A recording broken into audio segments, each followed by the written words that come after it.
அஸ்ஸலாமு அலைக்கும் வரஹ்மத்துல்லாஹி வபரகாத்துஹு. அல்லாஹ் கூறுகிறான், என் அடியான் என்னை கொஞ்சம் நெருங்கினால் போதும், நான் அவனை இன்னும் அதிகமாக நெருங்குவேன். அவன் என்னை நோக்கி நடந்து வந்தால் நான் அவனை நோக்கி வேகமாக வருவேன். இந்த ஹதீஸின் தரம் சஹீஹ் அல் புகாரி, சஹீஹ் முஸ்லிம். இந்த ஹதீஸை உற்று நோக்குங்கள் அனைவரும்.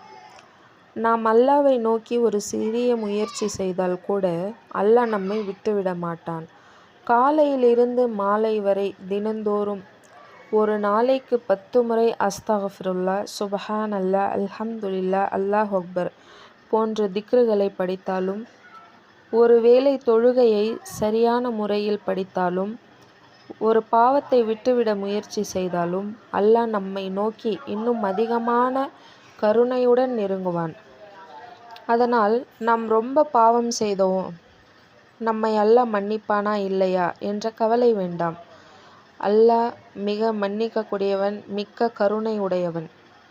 இன்ஷா அல்லாஹ் நம் அனைவரையும் அல்லாஹ் மன்னிப்பான். நம் அனைவர் பாவங்களையும் அல்லாஹ் போக்குவான். அல்லாஹ்வை நோக்கி ஒரு சிறிய முயற்சி செய்வோம்.